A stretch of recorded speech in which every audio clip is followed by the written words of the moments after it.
بسم اللہ الرحمن الرحیم الحمدللہ نحمدہ ونصلی علی سیدنا محمد اما بعد فاعوذ باللہ من الشیطان الرجیم بسم اللہ الرحمن الرحیم قال اللہ تبارک و تعالی احل اللہ البیع وحرم الربا وعن ابی ہریرہ رضی اللہ عنہ قال لعن رسول اللہ صلی اللہ علیہ وسلم آکل الربا وموکلہ وکاتبہ وشاہدیہ وہم سواء۔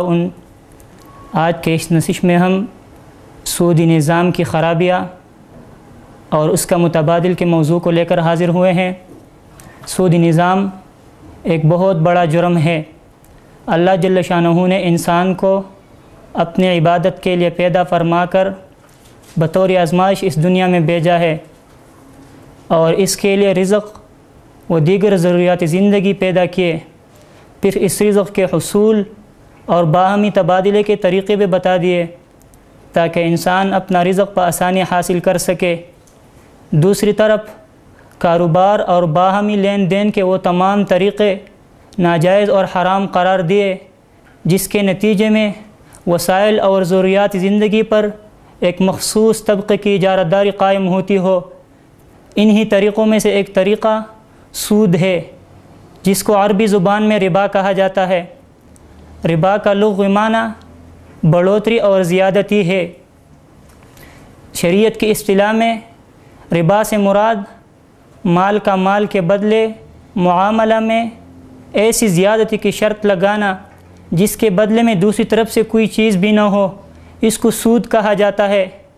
آج کے دور میں ادارے نئے نئے ناموں سے اس کو پیش کر رہے ہیں اور مسلمانوں کو گمراہ کر رہے ہیں، چاہے وہ عصر حاضر کے بینک اکاؤنٹ کے پی ایس ایل اکاؤنٹس ہو یا گڈ انشورنس اور لائف انشورنس ہو۔ اسلام نے واضح طور پر سود کو حرام قرار دیا ہے۔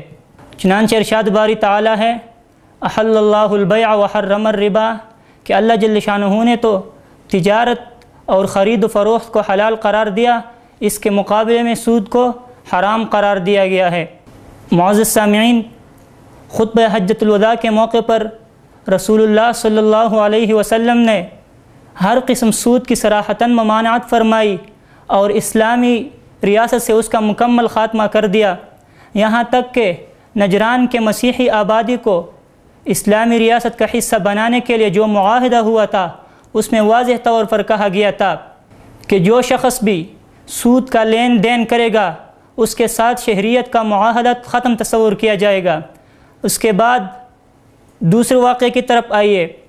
بنو ثقیف کا وفد جب رسول اللہ صلی اللہ علیہ وسلم کی خدمت میں حاضر ہوا تو انہوں نے چند شرائط پیش کیے۔ انہی شرائط میں سے ایک شرط یہ بھی تھا کہ ہمارا چونکہ دوسرے اقوام کے ساتھ تجارتی تعلقات وہ سود کی بنیاد پر چلتے ہیں اور سودی نظام چھوڑنے سے ہمارا بین الاقوامی تجارت متاثر ہوتا ہے، اس لیے ہم سودی نظام نہیں چھوڑ سکتے۔ لیکن رسول اللہ صلی اللہ علیہ وسلم نے ان کے شرائط کو قبول کرنے سے انکار کر دیا اور بالآخر بنو ثقیف والوں کو اپنے شرائط سے دستبردار ہونا پڑا۔ معزز سامعین، سودی نظام معاشرتی خرابیوں کا باعث ہے۔ بنیادی طور پر دو قسم کی خرابیاں سود کی وجہ سے پیدا ہوتی ہے، ایک معاشرتی خرابیاں، دوسرے اخروی خرابیاں۔ سودی نظام کی وجہ سے معاشرہ تباہ ہو جاتا ہے، وسائل اور ضروریات زندگی پر مخصوص طبقے کی اجارہ داری قائم ہوتی ہے، عام انسان اپنے ضروریات زندگی حصول کرنے میں کافی مشکلات کا شکار ہو جاتا ہے۔ سودی نظام کی وجہ سے امیر ہوتا جا رہا ہے، غریب پستی کی طرف جا رہا ہے۔ سودی نظام کی وجہ سے غریب غربت کی چکی میں پس کر اپنی زندگی سے تنگ آ جاتا ہے اور پھر خودکشی کرنے پر مجبور ہو جاتا ہے۔ سودی نظام بظاہر جتنا بھی پیلتا پلتا نظر آ رہا ہے لیکن در حقیقت وہ معیشت کو تباہ و برباد کر رہا ہے۔ قرآن نے واضح طور پر اعلان کیا ہے یمحق اللہ الربا ویربی الصدقات، کہ اللہ سود کو مٹاتا ہے اور صدقات کو بڑھاتا ہے۔ اس کے ساتھ ساتھ سودی نظام اخروی خرابیوں کا بھی باعث بنتا ہے۔ چنانچہ مستدرک حاکم میں رسول اللہ صلی اللہ علیہ وسلم کا ارشاد نقل کیا گیا ہے۔ آپ صلی اللہ علیہ وسلم فرماتے ہیں کہ 4 آدمیوں کے بارے میں اللہ جل شانہ کا فیصلہ یہ ہے کہ نہ تو ان کو جنت میں داخل کیا جائے گا اور نہ ہی انہیں جنت کے انعامات چکھنے دیا جائے گا، انہی میں سے ایک سود خور بھی ہے۔ دوسری اخروی خرابی، قیامت کے دن سود کھانے والے لوگ قبروں سے بری حالت میں اٹھیں گے۔ قرآن مجید نے اس کی منظر کشی یوں کی ہے، الذین یأکلون الربا لا یقومون الا کما یقوم الذی یتخبطہ الشیطان من المس۔ تیسری خرابی، رسول اللہ صلی اللہ علیہ وسلم فرماتے ہیں کہ معراج کی شب میرے گزر کچھ ایسے لوگوں پہ ہوئی جن کے پیٹ بڑے بڑے تھے اور گروں کی طرح بڑے بڑے پیٹ تھے جو سانپوں سے بھرے ہوئے تھے۔ میں نے جبرائیل ﷺ سے پوچھا یہ کون لوگ ہیں؟ جبرائیل ﷺ نے فرمایا یہ سود کھانے والے لوگ ہیں۔ معزز سامعین، مسلمانوں کے زوال کے بعد مغربی جاگیردارانہ حکومت نظام نے سودی نظام کو فروغ دیا اور اس سے آج کے دور میں کوئی ایک ملک بھی اس سے خالی نہیں ہے۔ یہی وہ دور ہے جس کے بارے میں رسول اللہ صلی اللہ علیہ وسلم نے فرمایا تھا کہ کوئی ایک شخص بھی سود کھانے سے بچ نہیں پائے گا، اور اگر کوئی شخص بچ پاتا ہے براہ راست سود کے معاملے میں ملوث نہیں ہوتا تو اس پر سود کا گرد ضرور لگا ہوا ہوگا۔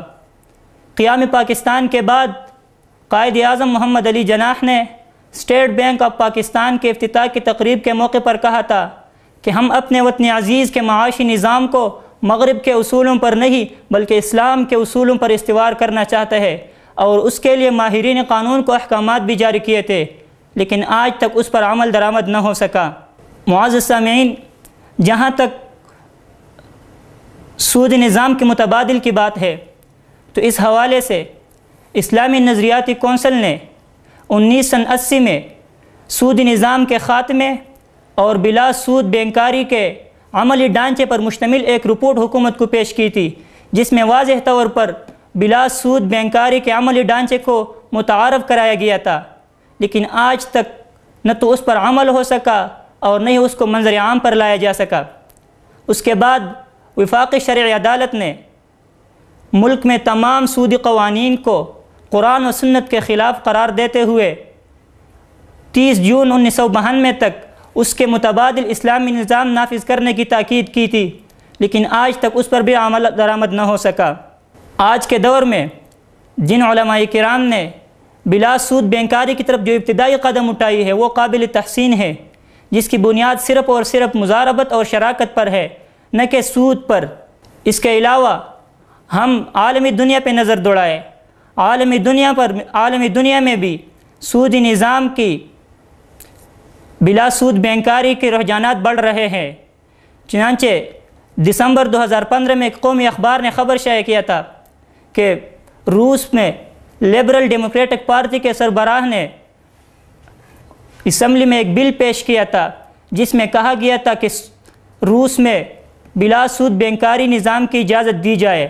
اس کے بعد سابق پاپائی روم پوپ بینیڈکٹ کے قائم کردہ معاشی ماہرین نے بھی تجویز پیش کی ہے کہ اب دنیا کو معاشی ناہمواری اور استحصال سے نجات دلانے کے لیے ہمیں قرآن و سنت کے بیان کردہ احکامات کو اختیار کرنا ہوگا۔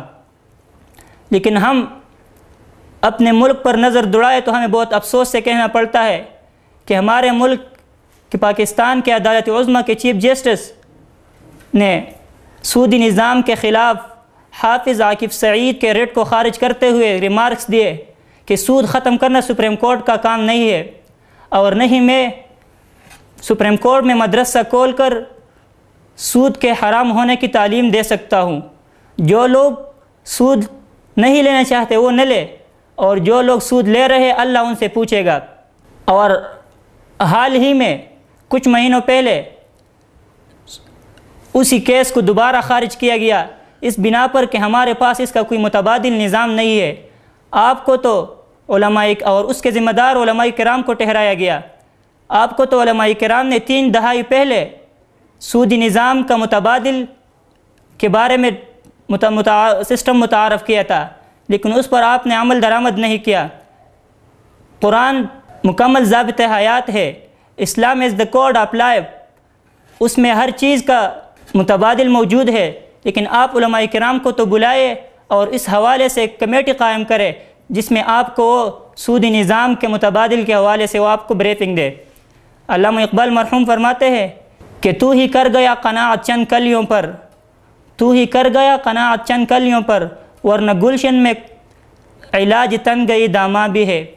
میری پاکستان کے عدالتوں، سویلین قیادت اور عسکری قیادت سے گزارش ہے کہ وہ فی الفور سودی نظام کے خاتمے اور بلا سود بینکاری کے لیے اقدامات کرے اور قائد اعظم محمد علی جناح کے اس ادھورے خواب کو پورا کرے اور اپنا ملی، مذہبی اور قومی فریضہ سر انجام دے۔ شکریہ۔